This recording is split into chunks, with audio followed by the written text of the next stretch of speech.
Buenas noches, bienvenidos a Zona Franca, yo soy Daniel Pacheco. En mi generación es todo un hito el cuento de nuestros papás sobre la elección presidencial del 19 de abril de 1970 y el estado de sitio que se declaró unos días después por parte del presidente Carlos Lleras Restrepo en un famoso discurso de televisión. Señores ministros de Gobierno y Defensa, a los gobernadores de los departamentos y a los alcaldes municipales para que impongan el toque de queda a la hora que crean conveniente.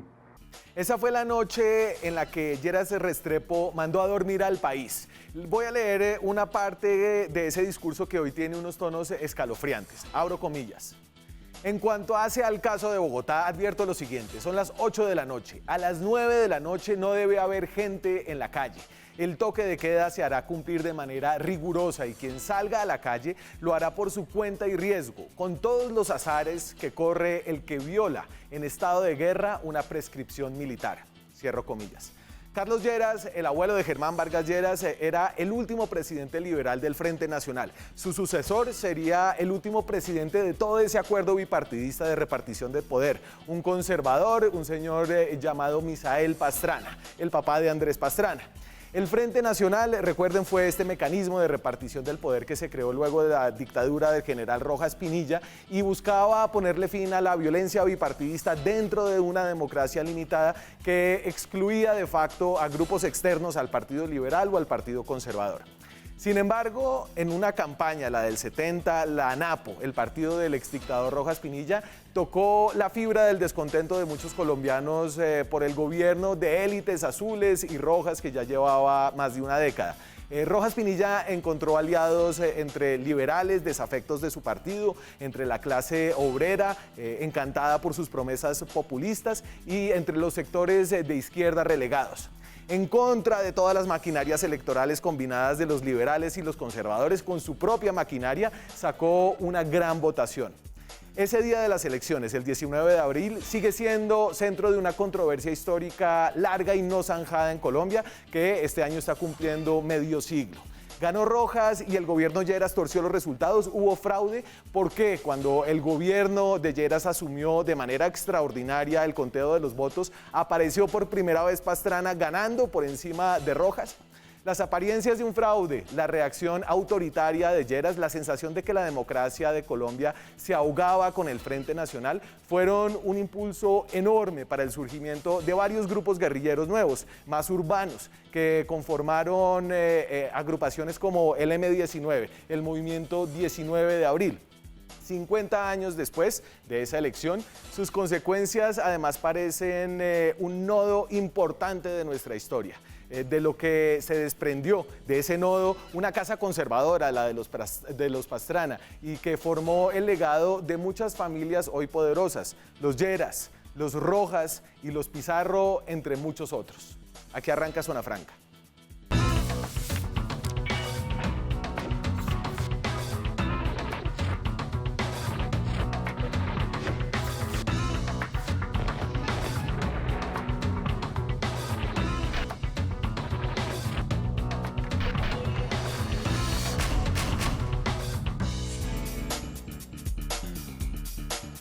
Gracias por estar con nosotros en esta noche de jueves. Nosotros aquí también estamos felices de este puente que se viene, así sea en casa, en cuarentena. A propósito de ese puente mañana, 7 de agosto, de mañana en 50 años atrás, se cumplen los 50 años de la posesión de Misael Pastrana Borrero, lo que le da un número bonito a este aniversario de la elección, de medio siglo de la elección, que sigue siendo discutida, hubo o no hubo fraude.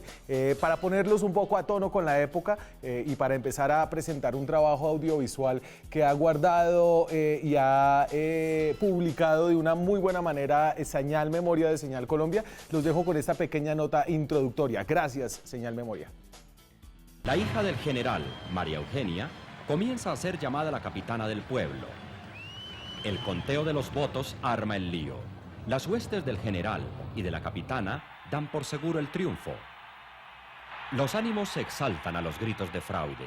El rojaspinillismo amenaza con marchar sobre Bogotá. La televisión nos salva de otro 9 de abril. El presidente manda a dormir al país.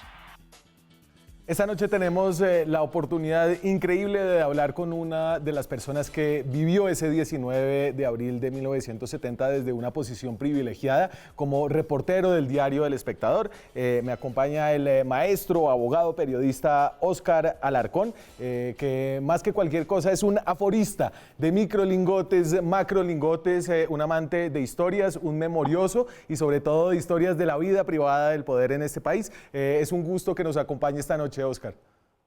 Muchas gracias a ustedes por esta invitación. Su columna ayudó a inspirar este programa, una columna reciente en El Espectador, donde escribe, estaba viendo, desde el 79. Sí, más o menos, no, yo he entrado al Espectador, estoy desde el año 69, sí, más o menos, sí, correcto. Pero esa noche estaba también en El Espectador como reportero de las elecciones presidenciales. Y estaba ubicado en la registraduría precisamente, pendiente de los resultados electorales desde el domingo a las 4 de la tarde.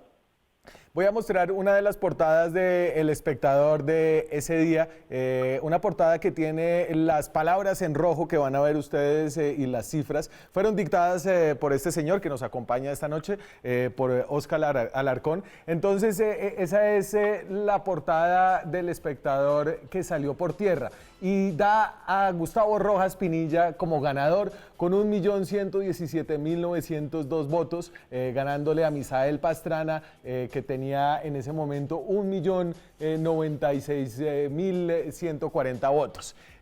¿Cómo es la historia de esa portada, Óscar? A ver, en esa época pues no existían los computadores ni existían este tipo de cosas. Lo más moderno era el telex en esa época. Pero sin embargo estábamos los periodistas ubicados en la sala de prensa de la registraduría. Entonces, El Espectador en esa época producía varias ediciones. Una era la edición que llamábamos de tierra, era la que se iba por tierra, como su nombre lo indica, a los sitios de Boyacá, de Cundinamarca y todo eso. Esa era la primera edición. Una edición aérea, que era la que iba a la costa atlántica, que se cerraba más tarde, y la edición de Bogotá, que era la última. Para la primera edición, más o menos, que yo recuerde, la cerramos hacia las 12 de la noche, con los resultados que tú has transmitido. Eso era el boletín oficial. Ese era el boletín oficial de la registraduría. Pero ¿qué pasaba? Los que estábamos en la registraduría estábamos chiviados por la radio, porque la radio estaba recibiendo informes extralegales, no digamos extralegales, los informes de las registradurías departamentales, y ellos iban sumando. Ajá. Ellos iban sumando, entonces los boletines que daba la radio en esa época, a las 10, 11 de la noche, eran boletines parciales dados por las registradurías departamentales y que aún no los había emitido la Registraduría Nacional. Entonces nosotros estábamos en la Registraduría Nacional, estábamos chiviados porque la radio nos iba adelante. Pero a las 12 de la noche más o menos, pues en el periódico me dijeron, bueno, hay que cerrar la primera edición, y entonces cogí el último boletín de la época que dio esos resultados que tú has dado, ¿no? Y entonces, maestro, y luego de eso entonces va la edición Bogotá, me imagino que es la 2 del Espectador, Juanse, para que la veamos ahí en la pantalla. Es esta segunda edición que ya tiene a Misael Pastrana como ganador. Entonces ahí va simplemente, es la misma página, no cambia el orden de la página porque ya a esa hora era muy difícil. Sí. Y está por encima Pastrana con 1.368.000 y Rojas 1.366.000. Apenas 4.000 votos, 2.000 votos de distancia en ese momento. Correcto, así fue. Y esa edición Bogotá ya sale cuando a las 6 de la mañana, 7 de la mañana en Bogotá ya se estaba distribuyendo, mientras que digamos en Tunja en los pueblos de Cundinamarca se estaba distribuyendo un espectador en donde decía que Rojas iba ganando. Entonces ahí se creyó la leyenda, se creó la leyenda de que el espectador había recogido la edición en donde ganaba Rojas para poner que estaba ganando Pastrana. Eso no fue cierto, es decir, es que hubo 3 ediciones. Sí. Eso fue lo que pasó, con textos que se iban cambiando también. A su vez, el título tenía que corresponder, por supuesto, Daniel, usted lo sabe, el título al texto de la información que se iba cambiando. Maestro, ¿cómo fue esa campaña? La campaña de la ANAPO, evidentemente una campaña que tenía las de perder frente al Frente Nacional, pero también había un Frente Nacional dividido y fue muy importante en esa campaña. Me imagino que usted también estaba en esos cubrimientos, la figura de... No, es que eso fue una cosa que yo creo que nunca ha sucedido en Colombia. ¿Por qué? Porque hubo una convención conservadora para el mes de noviembre para escoger al candidato oficial del Partido Conservador.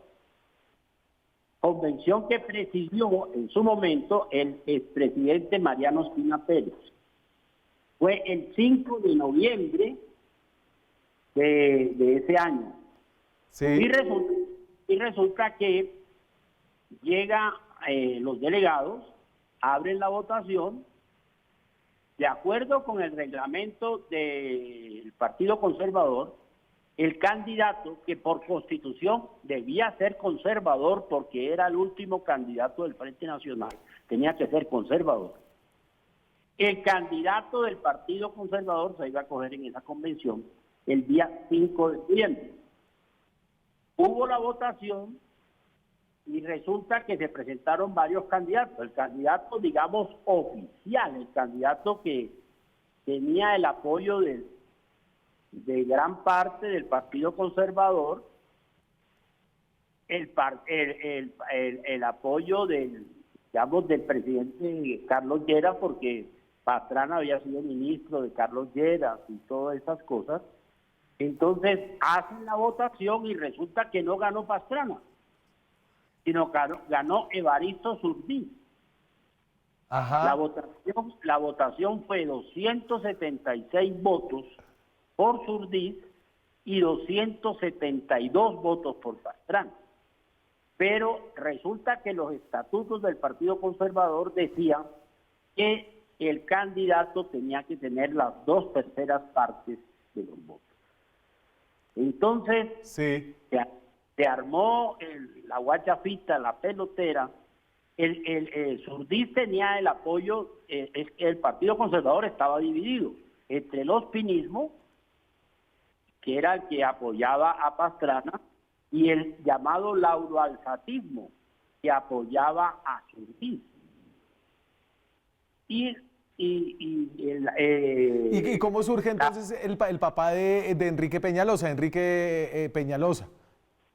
Ah, no, pero es que esa es otra historia, que Enrique Peñalosa había sido ministro de Carlos Lleras y un parlamentario, Tamario, le hizo un debate en donde demostró que Peñalosa había hecho él tenía una sociedad para hacer estudios de factibilidad de proyectos con el que era director del IFI, que era Miguel Fadul. Ese debate se conoció como el debate de Fadul y Peñalosa.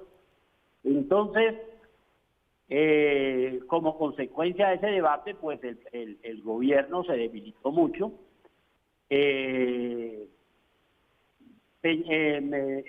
ministro Peñalosa le tocó renunciar porque el procurador de la época consideró que evidentemente sí había habido irregularidades. Entonces el Partido Liberal o el gobierno en general fue bastante debilitado y eso ocasionó que creciera la adhesión al partido de la ANAPO, de la Alianza. Cuando renunciaban los ministros, Oscar, eso cada vez se ve menos. Se ve menos, pero tampoco Peñalosa iba a renunciar. Lo que pasó fue que se filtró el informe del procurador Aramburu en donde le jalaba las orejas a ese par de funcionarios y les tocó renunciar a los dos. Eso fue lo que pasó. Maestro, déjeme, y entonces volver a la pregunta eterna que yo no sé por qué es pregunta todavía, si sí está bien ponerla en pregunta acerca de si hubo fraude o no. No, pero es que primero hay que terminar la película de la convención. Entonces, hágale. El presidente de la convención, que era el expresidente Ospina Pérez, dijo, se suspende la convención y se reanuda mañana. Y se reanudó la convención al día siguiente. Y lo extraño, bueno, es que eso nunca ha sucedido en Colombia. Hubo entonces otra votación. Y resulta que Pastrana sacó 278 votos y Zurdín sacó 278 votos. Salieron empatados. Eso era ni un voto más ni un voto menos. Entonces, ¿qué pasó? Caricellazo. El presidente de la convención, Mariano Ospina Pérez, dijo, esto lo tiene que decidir entonces el Partido Liberal. Y entonces le pasaron la pelota al Partido Liberal y en la convención liberal escogieron a Pastrana como candidato. Claro. Entonces, con esa debilidad y con esa cosa, y además había otro candidato, entonces, porque entonces Zurdín dijo que él se iba hasta el final también, y Zurdín se fue a las elecciones abiertas, igual que se fue Belisario Betancur, que también fue candidato. Y entonces, en ese sentido, si hubiera habido o si existió realmente una victoria de Rojas en esa elección, fue también en parte porque el Frente Nacional entró dividido a esa elección. Claro, correcto. Es decir, el Partido Liberal tenía, el partido oficialista, el oficialismo liberal y conservador, tenía Pastrana. Rojas estaba con su partido, y había Belisario Betancur y Zurdín. Belisario Betancur sacó 471.000 votos y Zurdín sacó 336.000 votos. Y Rojas, pues ya estos son los votos definitivos. Se ha especulado, muchos digan, sí. Le pregunto ahí, Oscar, esas cifras que usted está leyendo, ¿eso es de internet o esas son sus notas todavía? Estas son notas mías, sí, definitivas, los votos definitivos. Es que yo llevo un conteo de todas las elecciones que ha habido en Colombia. Yo tengo esa... en papel, usted tiene su propio archivo. Mi propio archivo, correcto. Maestro, y entonces sí le cierro con esta. ¿Para usted hubo o no hubo fraude? Ahora, la verdad fue que desde aquí se especulaba mucho. Y en el periódico que Daniel presentó, ahí está voto finish. Desde antes se decía, eso no se sabe quién va a ganar, ahí va a haber voto finish. O gana Pastrana o gana Rojas. Y así fue, evidentemente, fue caracellazo. Hay una teoría según la cual el fraude se hizo en el departamento de Nariño. Eso inclusive el presidente López Miquelsen en sus memorias cuenta que hubo un parlamentario de Nariño que le dijo que él llevó una plata para que hicieran un fraude allá en Nariño y que esos fueron los que significaron el triunfo. Eso es la especulación. Esa teoría, le cuento, Oscar, el próximo invitado que voy a tener, Antonio Navarro, al que ya le hice la entrevista un poco más temprano, me habla acerca de esos políticos que a él le confesaron que movieron esa elección. La verdad ha sido un placer enorme hablar con usted esta noche, Oscar. Muchas gracias por habernos acompañado. Muchas gracias, Daniela, a usted por haberme tenido en cuenta y para recordar todo ese tipo de cosas. Muchas gracias, señor. Seguimos aquí, como les decía, viene Antonio Navarro con información nueva, información privilegiada acerca de esa noche y además la historia del movimiento 19 de abril, el movimiento del que él hizo parte, la guerrilla del M-19, que tomó su nombre de esa fecha. Vamos a la pausa y ya regresamos. Mañana hace medio siglo, exactamente mañana hace medio siglo, se estaría posesionando Misael Pastrana Borrero, el presidente que se eligió luego de un posible fraude. Lo seguimos debatiendo medio siglo después en las elecciones de 1970. Estas elecciones fueron importantes para toda una generación. Hay gente como mis papás que se acuerdan todos dónde estaban, cómo oyeron los resultados. A propósito de esas memorias, hablé hace unas horas con el ex senador Antonio Navarro Wolf, ex gobernador de Nariño, ex constituyente, ex presidente de esa constituyente y también ex guerrillero del M-19, un movimiento que toma su nombre del 19 de abril, el día de las elecciones de 1970, cuando los del M dicen que hubo un fraude, una ruptura de la democracia. Arranco con Navarro y le pregunto, ¿dónde estaba él ese día? En Cali, estaba estudiando en la Universidad del Valle, ingeniería, y estaba viviendo en un apartamento, pues mi familia se había ido afuera de Cali, se había ido a Bucaramanga, entonces yo vivía solo y tenía un vecino que era de la ANAPO, bien manapista, bien rojaspinillista. Así que me tocó vivir toda esa tensión que fue toda esa elección del 90, del 70. El tipo en un momento determinado dijeron, nos van a robar, vamos aquí a sacar. Y el señor tenía unos taxis, tenía como 4 taxis. Y entonces saltó una escopeta y un revólver y nos pasamos toda la noche ahí esperando que se amaneciera. Y al otro día apareció la Espinilla en radio y dijo que había que calmarse, que había que esperar el resultado, que no sé qué. Y entonces el tipo dijo, este desgraciado nos traicionó y ya, hasta ahí llegó todo. Y dice, a dormir. Los resultados electorales en esa época eran muy distintos y todo el mundo tiene el cuento de cómo en la radio se iban sumando esos reportes departamentales mientras de la Registraduría Nacional. Acabamos de hablar con Óscar Alarcón, que estaba ya en esa registraduría hace medio siglo. En cambio salían los resultados a nivel nacional. El presidente de la República ordenó a través de su ministro de gobierno en ese entonces cerrar las radios, parar los resultados y después de que pararon los resultados a las 2 de la mañana, oh sorpresa, el presidente era Misael Pastrana. ¿Qué recuerda, le preguntó a Antonio Navarro Wolf, de ese día y de la entrega de los resultados, de cómo se fue leyendo la elección?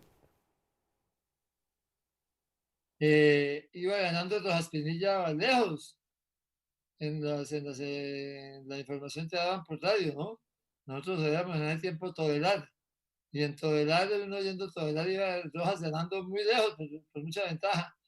Y al otro día amaneció ganando Misael Pastrana por unos poquitos votos. Entonces ahí fue donde dijimos, no, aquí no estuvo chotorazo, estuvo fraude.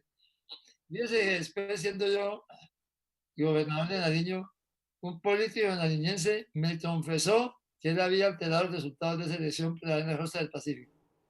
Ahí está la confesión de cómo se torció la cosa en los departamentos. Esa es la versión de Antonio Navarro. Ahorita expande un poco en eso, pero ahora le pregunto sobre el M-19. El movimiento 19 de abril, el M del que fue parte Navarro, tomó la fecha de este supuesto fraude en su nombre. El M ha sido sin duda la guerrilla que mayor poder de influencia ha tenido sobre los destinos de Colombia, creo yo. Figuras de la política actual, como Antonio Navarro, como Gustavo Petro, el hombre que ha sacado la votación en la izquierda más alta en la historia de este país, tienen su origen en esa organización.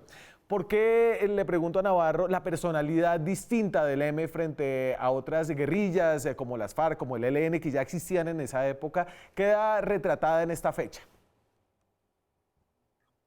Bueno, yo no soy fundador del M-19, yo en ese momento, las guerrillas que había en ese momento del 19 de abril del 70 eran las FARC, el EPL, el ELN, pero a mí no me gustaban esas guerrillas porque eran marxistas, leninistas, y yo no era eso, entonces no me gustaba. Entonces yo seguí estudiando, terminé en la universidad, me dieron una beca, los de Rockefeller, empecé a trabajar con ellos, después empecé a trabajar como profesor de la universidad, y estaba metido ya de tiempo completo en la universidad como profesor y trabajando con unos canadienses, etcétera, cuando aparecieron los de M-19 en 1974. Y yo dije, uy, esto está interesante, porque esto sí están reivindicando un fraude que a mí me tocó vivirlo, que yo fui testigo, digamos, del fraude. Y entonces le pregunto a Navarro, creo que esta es una pregunta que hay que seguir haciendo, hay que recordar con esa distancia de hechos que ocurrieron hace medio siglo, ¿por qué una ruptura de la democracia en ese momento, el fraude electoral, ameritaba entonces la decisión de tomar las armas y de librar la lucha armada política, que en últimas es también, desde la perspectiva que tenemos hoy, una ruptura grave, gravísima de la democracia también? Sí, claro, era lo que se usaba en esa época. Sí, acuérdense que veníamos de la violencia liberal conservadora, que cuando mataron a Gaitán, el Partido Liberal se alzó en armas contra el Partido Conservador. Entonces era como lo que había que hacer en esos años del siglo pasado, cuando no había una solución institucional, pues había el alzamiento armado del que se consideraba agredido o ofendido o engañado. Entonces yo dije, hombre, sí, a mí me suena esto de que hay que alzarse en armas y me interesa que sea por el fraude electoral porque yo lo viví y terminé metido allá y dejé casa, carro, beca, decanatura, ingeniería, profesión, todo. Y así es la vida. Así es la vida. Bueno, y con la distancia del tiempo le pregunté a Navarro, 50 años después, ¿hubo o no hubo fraude? A ver si han cambiado algo las cosas. Hay un libro que escribió el ministro de gobierno de esa época que creo que también reconoce el fraude. Ahí hubo fraude, eso no cabe duda. Fue una votación estrecha que la manipularon en zonas rurales, que yo sepa, en el departamento de Nariño, en la costa del Pacífico, la manipularon, pero como le digo, me lo confesó algún político nariñense y seguramente en otros lados. Y listo, y eso fue lo que pasó. Le robaron las elecciones a Rodas Pinilla. Y entonces, a propósito de esta mención que hace Navarro del exministro de Gobierno de Lleras Restrepo, un señor que se llama o llamaba Carlos Augusto Noriega, mucha de la controversia sobre el fraude del 70 ha sido no solo si hubo fraude, sino si el fraude lo cometió el gobierno de Lleras. La estatura presidencial legendaria que tiene ese gobierno, el de Lleras Restrepo, sobre la cual además se ha construido la de Germán Vargas Lleras, hace que esta pregunta de si Lleras metió la mano en las elecciones sea especialmente interesante. Esto dice quien fue ministro de gobierno durante esa elección. Pudo no haberse extremado la vigilancia de esos escrutinios al punto de que de pronto en esos pueblos periféricos pudo cometerse una adulteración de la realidad electoral. Yo no hice fraude, sí. Ni el gobierno nacional hizo fraude. Pero usted me pregunta, ¿hubo fraude? Yo no le puedo contestar que no lo hubo. Ese es el ministro del gobierno que no puede contestar que no hubo fraude. Vuelvo a la conversación con Antonio Navarro.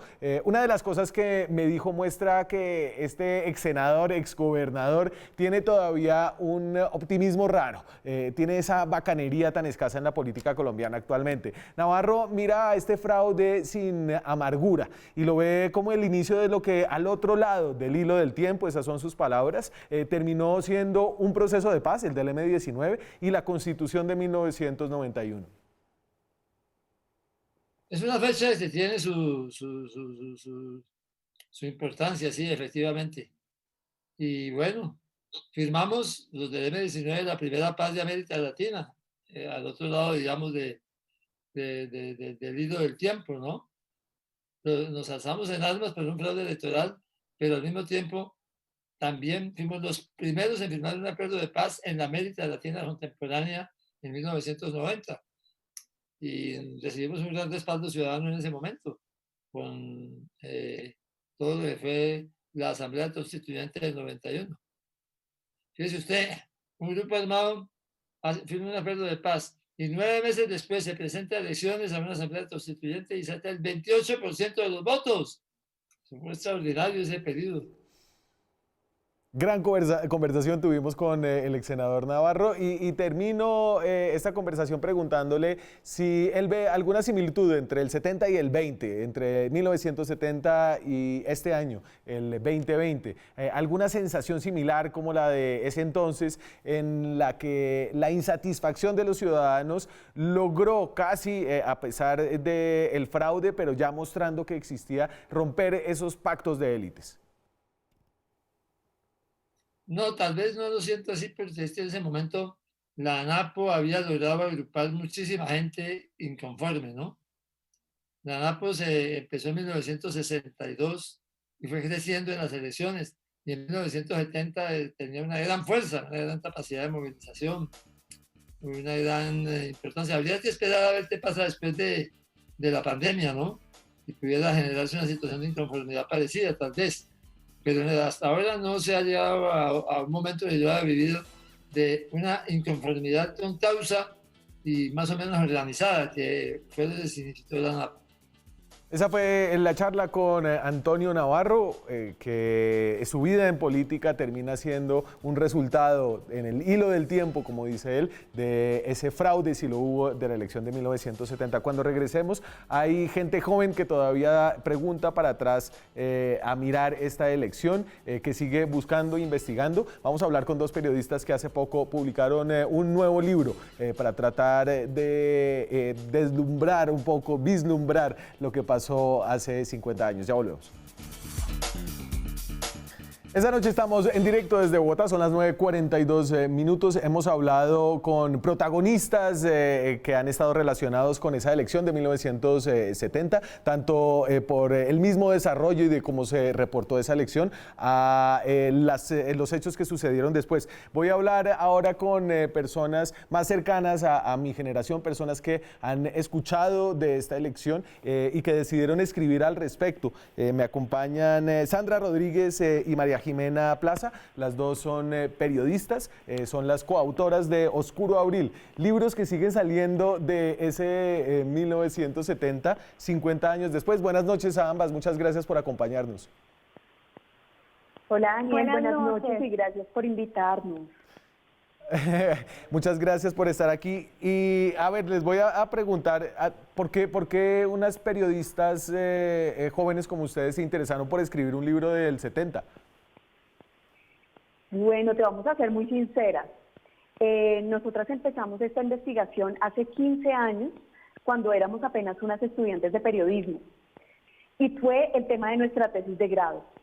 Entonces, básicamente nos encarretamos mucho al escuchar no solo a nuestros papás, sino a nuestros abuelos, a nuestros tíos que nos contaron, oiga, ese 19 de abril de 1970 nos acostamos con un presidente y amanecimos con otro. Y cuando indagamos y empezamos a buscar testimonios, historiadores, y también como protagonistas de esa historia, empezamos a notar que nos contaron su perspectiva y nos echaron el cuento desde una manera muy desprevenida. Y sí contaron muchos detalles sobre esa fecha, detalles que antes no se habían contado. Ni la historia oficial los contó, ni otros historiadores los pudieron contar, y nunca tampoco nadie los reunió y los convocó en un mismo trabajo periodístico. Sí. Entonces, realmente de ahí surgió todo. María Jimena, y a ver, ustedes se dieron cuenta que yo no he leído el libro, porque cuando estaba hablando con Antonio Navarro, él me cuenta, no, es que a mí un político de Nariño me contó cómo torcieron esa elección, y yo dije, no, es que Navarro nos contó algo que nunca nos había contado, pero eso lo cuentan ustedes en su libro, y cuentan... A ver, cosas como la complejidad de dictar, de decir si hubo fraude o no. Realmente en todas las elecciones se roban votos, entonces uno sabe si el fraude fue determinante para voltear la elección, ¿no? ¿Cuáles son como las tensiones aquí entre lo que pasaba en las regiones y lo que pasaba a nivel central? Ok, buenas noches a todas las personas que nos están viendo en este momento. Sí, realmente a nivel regional ocurría que los resultados llegaban de manera tardía, entonces por eso en la registraduría se hacía un conteo paulatino. Pero lo que sí es cierto, y quizás ahí no estamos tan de acuerdo con Óscar Alarcón, es que a las 8 de la noche, siempre históricamente, nos lo dijo el historiador César Ayala, reconocidísimo y muy estudioso de este tipo de casos, a las 8 de la noche se sabía ya cuál era la tendencia de votos y quedaba quién era el ganador. Entonces, el hecho de que a las 8 de la noche había un ganador y al día siguiente apareció otro, era muy sospechoso para todas las personas que lo vivieron en su momento.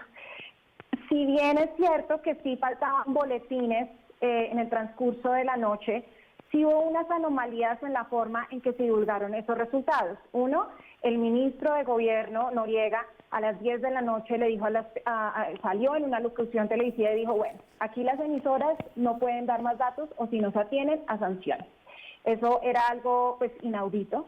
También Germán Castro Caicedo nos contó que el mismo ministro visitó al tiempo en una forma pues que también generaba mucha suspicacia y que pues los periodistas nos explicaban y dijeron, aquí hay un chocorazo, aquí hay un fraude. Y además de eso, a las 2:30 de la mañana, el mismo Noriega narra en su libro que el Noriega le dijo al espectador, no espere, no saque esa portada porque faltan unos boletines y entonces ahí la cosa puede cambiar. Todo esto creaba un sinsabor, generaba que había un tufo de fraude en el ambiente y pues que generó las protestas posteriores y cómo concluyó la historia que ya sabemos. Entonces esa columna de Óscar Alarcón es de alguna forma una reacción a el libro de ustedes que habla sobre como los chismes de que el espectador se metió a mover la elección. Sí, efectivamente, lo del espectador se ha hablado en distintos escenarios. Lo que pasa es que nosotros puntualizamos detalles en este ejercicio periodístico para hacer el relato de una forma más verosímil y que las personas tengan más argumentos para que puedan formarse una opinión y decir hubo fraude o no hubo fraude. María Jimena, Sandra, me voy a ir a una pausa de comerciales para que nos quede un trecho larguito para seguir charlando al final del programa. Por favor, quédense conmigo, nosotros volvemos en un par de minutos, no se vayan. Seguimos en Zona Franca, noche de buenos cuentos, este jueves antes del festivo, el festivo mañana 7 de agosto. Del 7 de agosto de mañana, hace exactamente 50 años, se estaba posesionando como presidente de la República Misael Pastrana Borrero y esto fue lo que dijo en su discurso. Nació hacia el Frente Nacional como un esfuerzo civilizador y los partidos aceptaron compartir la responsabilidad del gobierno y colaborar en la búsqueda del bien de la patria. Quien observe el curso de los hechos recientes encontrará que los logros han sido grandes. El sectarismo quedó superado porque desde el momento en que fueron depuestos los odios entre los hijos de una misma patria. Una presidencia espuria, seguimos preguntándonos hoy 50 años después. María Jimena Plaza y Sandra Rodríguez, dos periodistas con las que estamos hablando, escriben al respecto en Oscuro Abril, lo publica Aguilar. Sigamos entonces con este Oscuro Abril. ¿Y por qué el título? ¿Por qué se fueron por ahí? Oscuro Abril es una fecha realmente, decidimos llamarlo así porque el 19 de abril de 1970 definitivamente es un episodio muy oscuro de nuestra reciente historia política colombiana, que se quedó sin suficientes explicaciones, que se quedó en el rumor, que se quedó, como tú lo dices, Daniel, después de 5 años, finalmente siempre tenemos esa duda de si hubo o no hubo fraude. Entonces, digamos que nos pareció bien interesante, además, hacer el análisis de las portadas de los periódicos, de cómo lo cubrieron los medios de comunicación, este suceso y este hito político tan importante, y que a la luz de este hito político definitivamente se desprendieron muchas consecuencias para nuestra política actual. Y yo sí creo que somos unas convencidas de que entender nuestro pasado ayuda a entender también nuestro presente. No, total, y es que hay unas preguntas que son todavía súper sensibles de 1970. Nosotros hicimos aquí, porque tiene una cantidad de legados, ¿cierto? Ese 70, de personas que están todavía activas en la política. Entonces, miren, esto han pasado 50 años, a veces esto sí parece una finca, hombre. Misael Pastrana fue presidente, Andrés Pastrana fue presidente. Si es espuria esa presidencia de Misael Pastrana, eso trae, digamos, un nuevo significado, una nueva luz a la historia del pastranismo en Colombia. Enrique Peñalosa Camargo, el derrotado aspirante del conservatismo, luego da al alcalde de Bogotá, Enrique Peñalosa Londoño. Varios alcaldes de Bogotá, porque Andrés Pastrana también lo fue. El nieto de Gustavo Rojas Pinilla, por supuesto, hoy en desgracia y condenado por hechos de corrupción, Samuel Moreno Rojas. Gustavo Petro, que nace mucho después del M19. Petro cuenta también que él escuchaba esos resultados en la radio, y Carlos Lleras Restrepo, quien habría sido quien armó este fraude, el abuelo de Germán Vargas Lleras. Entonces hay muchas sensibilidades aquí todavía a flor de piel, ¿cierto? Total. Esto tiene que ver con muchas historias que incluso hablaron para nuestro libro. Eso es lo más interesante de todo. Como te dije al principio, esas conversaciones desprevenidas a dos estudiantes de periodismo hace 15 años, hoy se materializaron en un libro, y hoy son testimonios muy fehacientes de lo que sucedió hace 50 años. María Jimena, ¿y usted cree que hay señas, o de lo que nos traen en el libro podemos esperar algunas luces sobre qué tanto metió la mano el gobierno Lleras? Sí, claramente el libro sí da indicios de lo que pasó en la época. Realmente la diferencia en los resultados entre Pastrana y Rojas fue de 63.000 votos.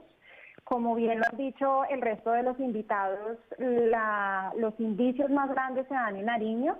En nuestro libro pueden ver cómo Alfonso López Miquelsen, si bien había hablado con Enrique Santos Calderón en Palabras Pendientes y también en un reportaje especial en Semana sobre el caso de Nariño, a nosotras nos habló del caso puntual de 5 islas en donde se fraguó el fraude, porque facilitaba que antes se recogían esos votos en canoa, y en cambio, para poderlo hacer, el gobernador de la época mandó una avioneta.